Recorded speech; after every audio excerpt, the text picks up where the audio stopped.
A very happy evening to you all and welcome you all to the sixth day of SSERD World Space Week celebration.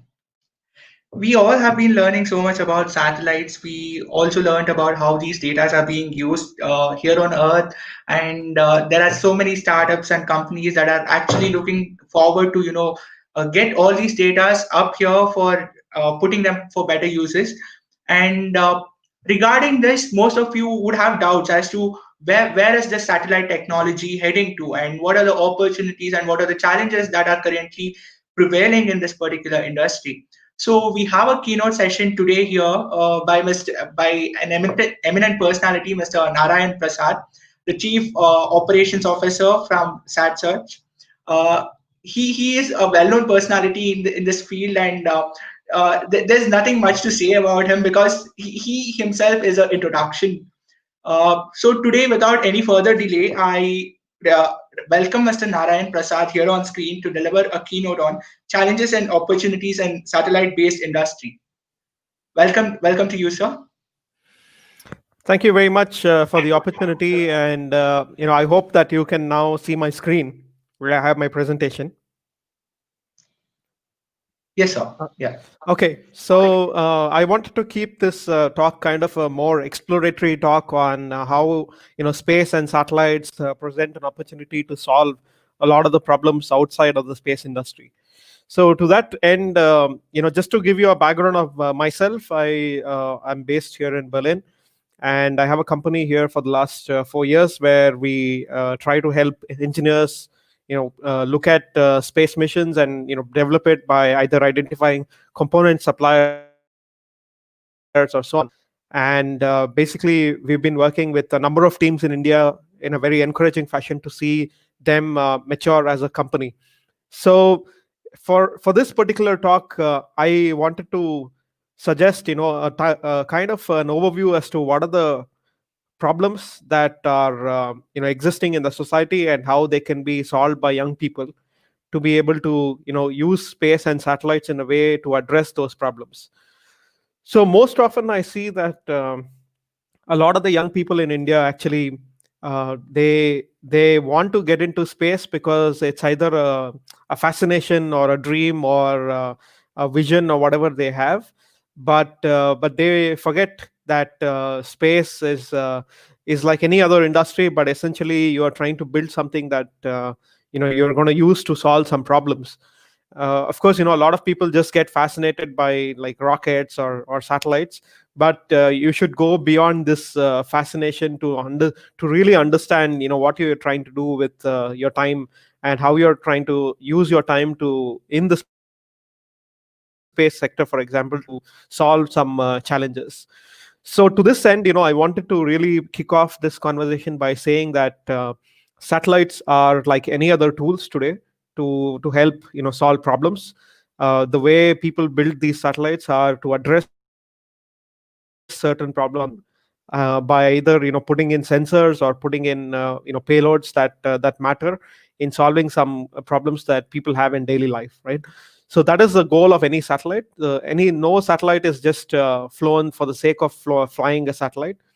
Every satellite has a purpose there, and if you are trying to get involved in any kind of a satellite mission, it is very important to understand what is this the purpose behind this satellite and what problem you are trying to solve, right? So the best way to look at getting involved in the space industry and the satellite sector is for you to look at the problems around you. By which I mean that essentially today we are surrounded by a number of problems that influence us, and they influence the way we can be productive. And it could be problems in environment, in agriculture, climate change, forestry, many other sectors that are out there. And the idea is that if space can actually be a solution to some of that kind of a problem, then it becomes very apt for you to work on a satellite mission to then solve that particular piece of problem, right? So you have seen this happen in many other sectors. So for example, internet connectivity, or mobile phone technology, so many other technologies have come to solve various problems that we face in communication, or in our daily life. And the problem is that most people who get involved in space don't look at ideas around this kind of a narrative, but they think of it from an angle of fascination. So this is where I think the narrative in a lot of young people must change, and to really link the ability to use satellites and space to solve problems around you. So I'm going to talk a little bit on the kind of problems that there are, for example, within India, and some that might give you an idea as to how space and satellites can be used to solve some of them based on your involvement.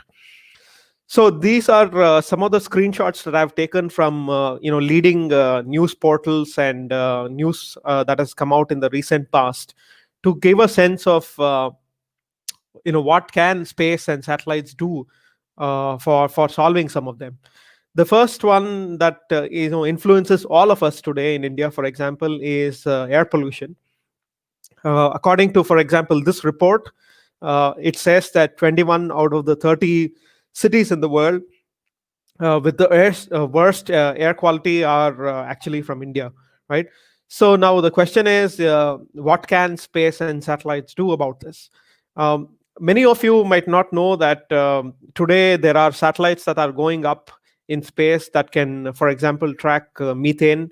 A lot of the satellites that are already flown have they track aerosols, they track carbon dioxide, they track many other gases, and many other kind of pollutants that are coming out of factories and other places, to be able to monitor air pollution. Now the question is this advisory used very effectively in India for the sake of making policies in a way that we can contain air pollution, and to develop more sustainable cities, and provide better quality of life and air to all the citizens in every part of the country, right? And I haven't really seen many people come across to solve some of this in a way that can use both ground sensors, air based sensors, and satellite sensors all together, in a way that you can provide a lot of the insights that are very relevant to either policymakers to change the decisions, or for example to even for example local governments or local legislators, to identify which are the real hotspots that are creating this sort of a pollution, and to take kind of measures against them. This also ties into things like insurance and healthcare and everything else, where the kind of data that you can generate, for example, can be used by them to be able to do better decisions for their sector as well. So this is an example that I wanted to quote, let's say, from the air pollution side of a thing.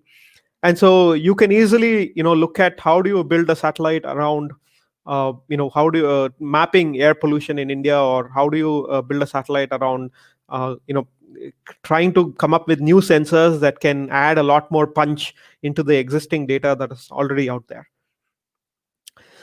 So the second example I wanted to go dwell down into is actually agriculture. Agriculture, as you know, is one of the biggest sectors in India today. Still, about more than 50% of the employment in India comes from directly the agriculture sector.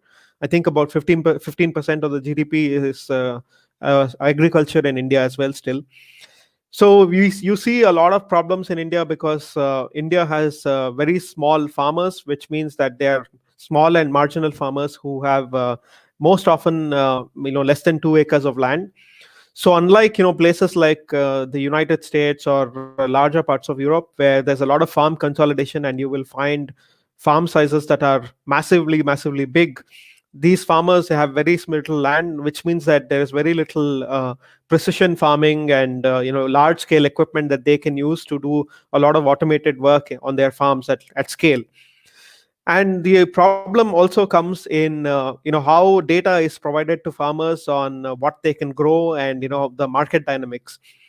So I've been listening to a lot of for example podcasts on farmers themselves, and the kind of data that they use to produce their crops.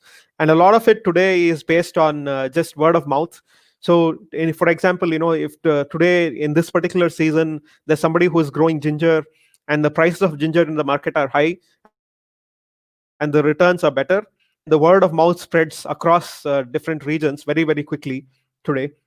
And the next season every farmer is growing ginger because they think that the prices are going up again for ginger, and so they can get a better deal for the produce. And the next season, since there's a overproduce of ginger, then the prices fall, and obviously farmers are under loss. And essentially, this is a phenomena that occurs, for example, in India prominently. And today, for example, there is not much of a advisory, for example, that farmers get on what is the dynamics of the market, what are the predictions, based on food security or market produce, that can really help them make a decision on what they could be growing in the next season, that might give them better returns. And also, they are not really at the mercy of this kind of overproduce and then crash of prices, leading to them either wasting their produce or selling at a very, very low price.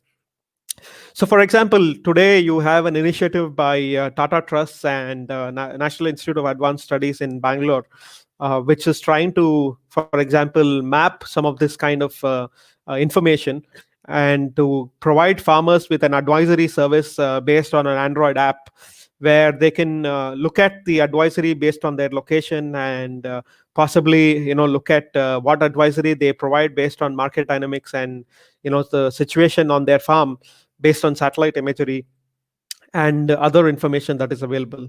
This is sort of the very interesting angle to how problems in agriculture can be tackled.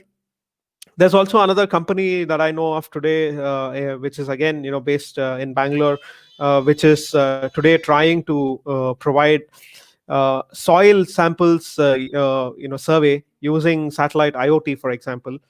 Traditionally, the soil samples are collected by a state-run lab, and normally, the soil samples are returned to this lab, where it undergoes testing for a particular farm, and they take almost 2 or 3 weeks to provide the soil sample results.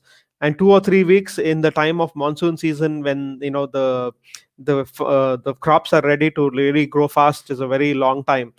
So therefore, if and this company, for example, is using a sensor that they have produced with satellite connectivity to link by creating an Android app that a farmer can use, by providing them results in less than 10 minutes once they do the soil sample test. So this is the kind of innovation that is very localized to India. And that is where I said, you have to understand the local problems, and look at solutions that you can provide locally, which kind of makes sense, where you can then resolve those problems. Let's take another example here. India has a very long coastline of about 7,000 odd kilometers, and according to a lot of estimates, there are I guess more than 10 million fishermen along these coastlines. And today, one of the biggest problem that these fishermen have is, when you are in the borders with other countries, there's always a threat for you just moving away from your own waters to get captured by other countries. And this is a phenomena that has been occurring for many, many, many decades now. And what is important here is the role of satellites and how it can be used to curb this sort of activity. And unfortunately, this becomes a very big diplomatic problem in India, if to get these fishermen back, for example.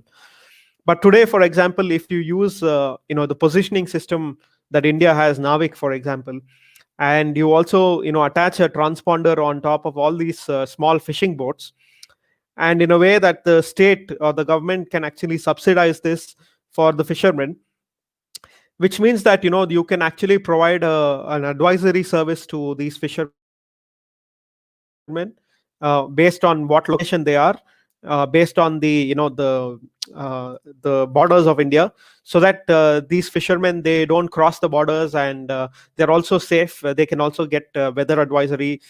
They can get a lot of the insights that are relevant. For example, ISRO has an application to identify potential fishing zones, where, for example, they give fishermen the location of catch, where they can go and get fish in a more realistic fashion, where based on satellite image data, where they capture the sea surface temperature from satellites, and they can point to where there are more fish than the other places, which means that the fishermen have a location pre-identified using satellite data where they can go and get their fish. It also reduces the amount of fuel that these fishermen have to spend to get to that location, than randomly going and putting their nets. It also increases the time, reduces the time to market, and you're also then ensuring that weather updates can be given to these fishermen. You can also then make sure that these fishermen are within the Indian waters, to be able to then assure their safety. And so this is very interesting application that addresses fishing, for example, and the fishing community.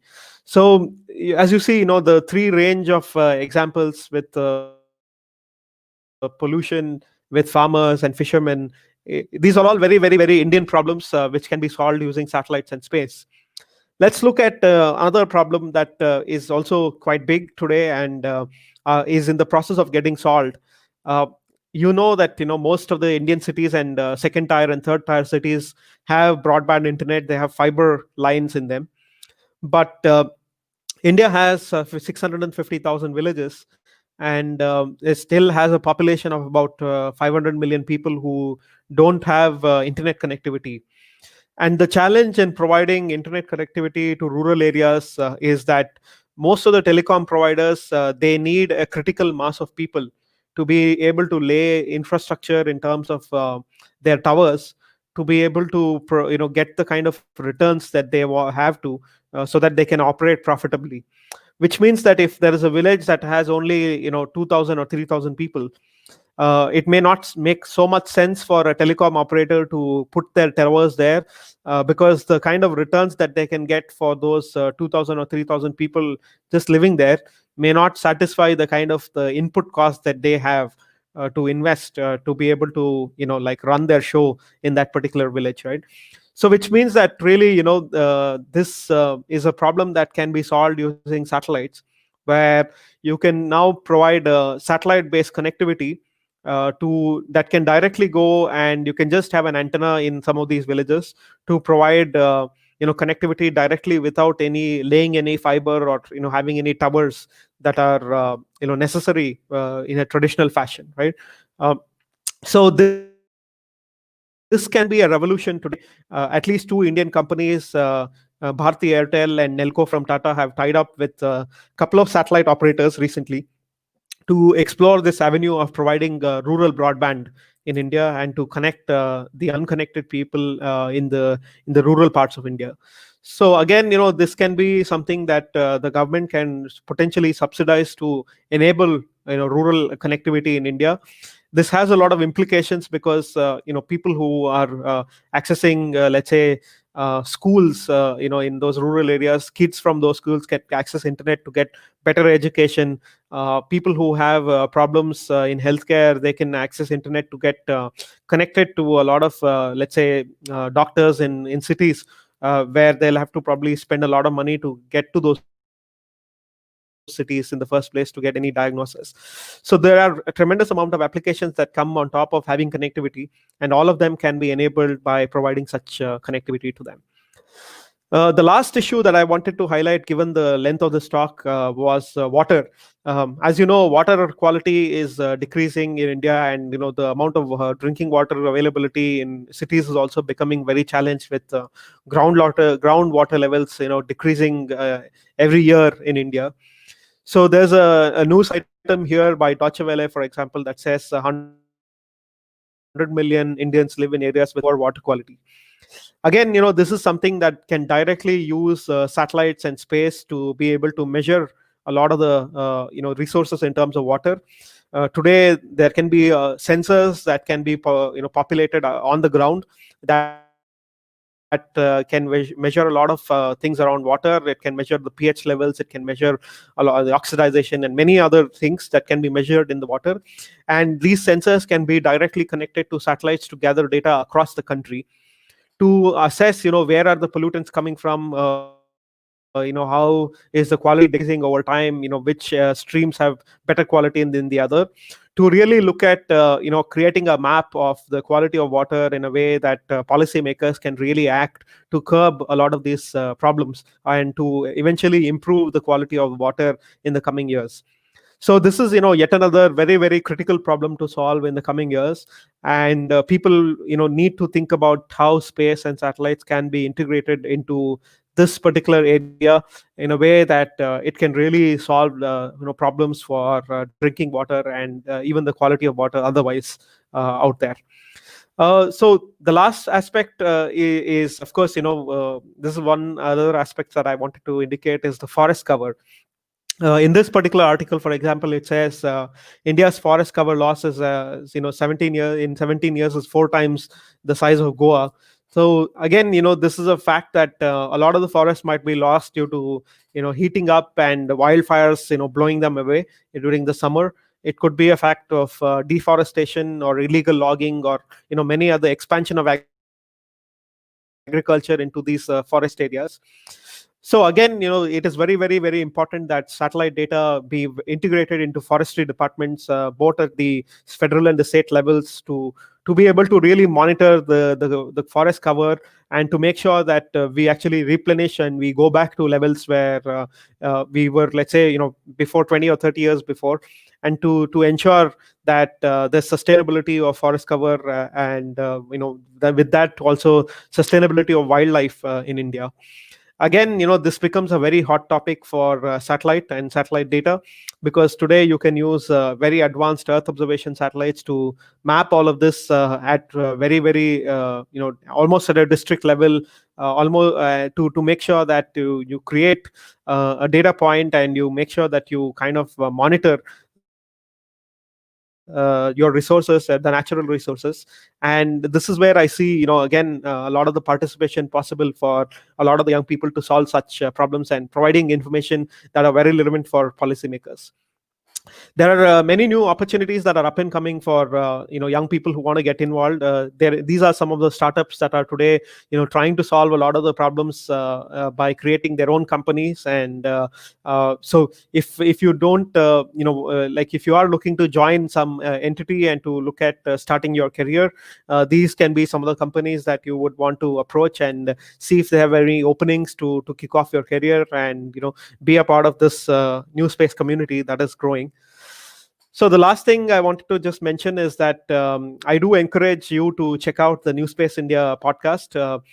Given that this talk was only about 20-25 minutes, if you want to know what are the companies and what are the problems that they are solving, what are the main issues for space activities to kick off in India, this is a space focused podcast that I run, which has about 30-35 episodes today, where many of the founders talk about the problems that they're solving, or we look at what are the problems that need to be solved within the space sector for it to grow in India. So this is more or less where I wanted to end my talk. We also have a Telegram community where you can be a part of, and essentially, if you want to stay connected, we have about 1,000 people in there who are very interested and enthusiastic about space. So I do encourage you to join our Telegram community, that if you want to stay in touch with us and be a part of the New Space India group. Thank you very much for this opportunity, and happy to take any questions.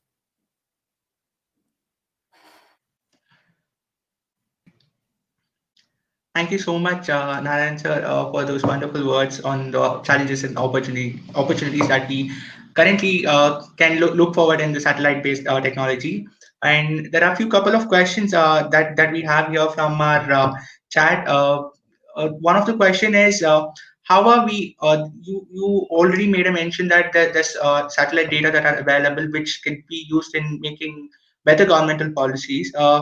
recently, few years back, we saw that there was a cropping issue in cities like Bangalore and Delhi regarding the encroachment of lakes and lakes being polluted to a very, very great extent, such that even the National Green Tribunal started whipping the governments, the local authorities for not maintaining it. If this is the case, where are we lagging in getting these data into policy making? Because this is something in talk for a long time, but where are we actually lagging? Yeah, I think it's a two-way street, because normally what happens is that when you talk to a lot of people who are, let's say, in environmentalism, either in the government, in the forestry, or these kinds of administrative people who are looking at these, monitoring these resources and so on, often they themselves don't know that space can be a potential source of data for them. So there's an element of education that is involved in the market here, or a element of education that will need to be done for these kinds of policymakers themselves. And that is where the conversation has to begin, because if you are normally, people start small. You can just take one region, for example, or one city, or even a location within the city, to show a kind of a very preliminary data or preliminary information that is possible for them to look at. And you can really tie that into their operations and their goals, right? And if you can show them that this is what it is, and this is what the data that we can generate, and this is how you can move things forward for you, that's where the conversation can change. So the capacity building is a two-way street in that sense, because normally the space industry professionals, they don't know what are the problems in the society that they can directly tackle in a way that it makes sense for them, for the real problems on the ground. And on the real people who are tackling on the day-to-day problems, day basis, the daily problems, they don't know that space and satellites can give them the kind of information. So this is where the handshake needs to happen. And yeah, the key aspect that I think that most of us would have to take out from this particular session is that usually when we talk about the satellite based industry or the space tech based industries, we just focus upon the part wherein we have engineers, we have scientists, we have researchers who come, who create a mission and who collect data. But how are we to project that data? That part, like no one actually focuses on that. And most of the people who work in problem solving at the ground levels, they don't even think of looking into space technology being that source treasure trove of information. And you throughout the presentation you have been highlighting right from the problems of fishermen trespassing into other boundaries, onion prices dropping here and there, and also regarding what kind of is whether it's the rabi crops or the kharif crops, how to make better decisions regarding it. And with respect to that, what do you think? How is it possible for getting all these space data, making it public? Like we are talking about space data going into policymakers' hand. Instead of that, getting all these space data accessible to general public, right on as you were talking about getting all the data through their to their phone apps. What kind of thinking or what kind of motive do you think that the students should have to come into this particular sector and start building it? Yeah, in fact, maybe people don't know this, but today there are, tens of satellites whose data is available for free out there. So you can look at programs like Copernicus from the EU. There's today also, I think, the Landsat. Some of the data from NASA, and some of the data from Japan is also now becoming open and freely available. So which means that the data itself from satellites are getting more and more accessible, more and more openly available, and for many locations around the globe. Even in India today, you will get a lot of data on a weekly basis, for example, right? So the community of people who are putting out data is already scaling quite a lot. Now the question is, they are relying on the fact that many of the people who are who know the local problems, they will pick up that data and they will be able to purpose that to solve those problems, right? And that is where we need a lot of capacity building again. On that note, I thank you for coming here, joining us here on the World Space Week celebration, and letting us know more about the opportunities that we can connect to using the space data that's available on the open source. And thank you so much for joining us here, despite your busy schedule. I know that you were on different other different calls as well, and you took made time and joined us here to tell us more about the challenges that we have in this satellite industry. Thank you so much, sir. Thank you. Yeah, thank you for the opportunity, and I look forward to any other future engagements with you guys. Thank you. Sure. We are glad to have you here, sir. Thank you.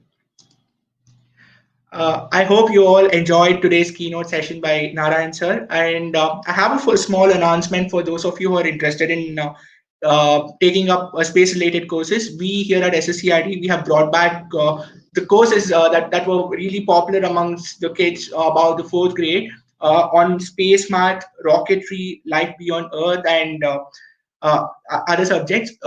So I request you all, for those of you who are interested in taking up these online courses, do go check out these courses here on our website, www.sserd.org/online classes. If you go to our website there on SSERD, you'll find a separate tab there which will say online classes. You can go in there and check out the online classes that have been put up for the month of November. And so soon we have headed towards the end of the World Space Week Space Week celebration here. I'm really glad looking at the kind of participation that we had in all the competitions. Thank you all so much for responding so well for the World Space Week celebration. We have two more keynotes coming up today, and don't miss out the mega workshop tomorrow at 2 o'clock. And stay tuned to know who the winners of the competitions for the World Space Week were. And thank you for joining in. This is Tejas KV signing off.